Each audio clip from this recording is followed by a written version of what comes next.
When we look at charts, we're usually expecting, well, data, sales figures, growth projections, that sort of thing.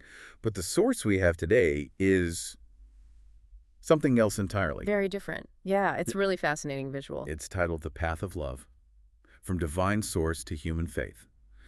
And when you look at it, it really is a kind of roadmap.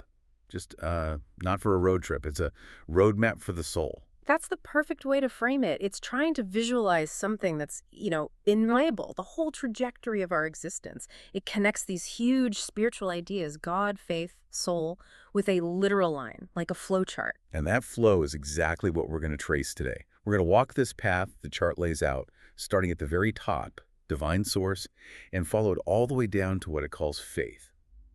And I have to say, the reason it gives for the journey, it's surprising. It creates this loop that completely reframes what you might think faith even is. So let's start at that source. The top of the chart says, the origin of all love is God. It shows souls being created. But there's a specific word here that really jumped out at me. It says, God is releasing them. That word releasing is doing a lot of heavy lifting, isn't it? Yeah. It implies the soul isn't just made to, sit there. It's made for movement, for a journey. A purposeful separation. Exactly. It starts in this perfect place of love, but it's intentionally pushed out. Which begs the question, why? Why leave perfect love? And that brings us right to the second step on the chart. Humans are God's cherished children. This is where it gives a very specific reason for all of this. Right. And it's not what you might expect. It doesn't say we're here to be tested or even just to obey rules. It says the whole desire is for us to have countless experiences. Countless experiences, not good ones or perfect ones, just countless. Exactly. Okay. And this is the core idea of the whole thing. The goal of all these experiences, it says, is so we can become magnificent and radiant. I mean, think about how you make a diamond radiant. You don't just leave it in a box. You have to cut it. You apply friction and pressure to bring out the light. So in this model, the messiness of life, the bad days, the confusion, the struggle, that's not a bug. No, according to this, that's the feature. That's the whole mechanism.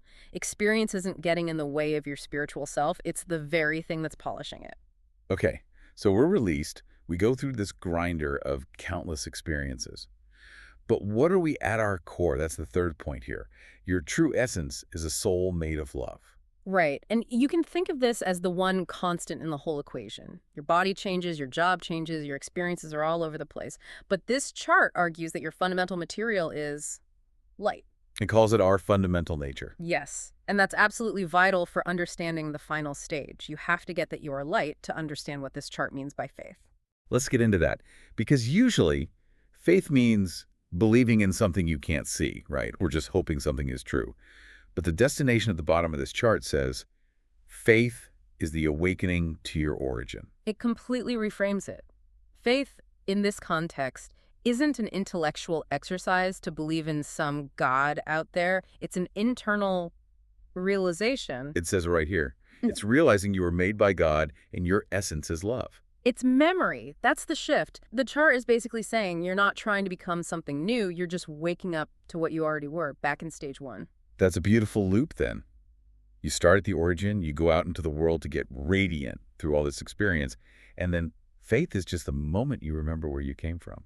Precisely. It integrates the whole journey. You return to the source, but you come back changed. You come back radiant. It really manages to make the struggle of just being human feel necessary, not so random. It gives purpose to the chaos. It certainly does. We followed the line from origin all the way back to faith, and it leaves a lot to think about. It's a surprisingly deep roadmap for such a simple-looking graphic. Absolutely. And for you listening, here is something to take with you. This source argues that the whole point of your life is to gather countless experiences to become radiant. If that's actually true, how does that change the way you look at your stress today or your struggles this week? Are those moments getting in the way of your life, or are they the very thing giving you your shine? Thanks for taking this deep dive with us.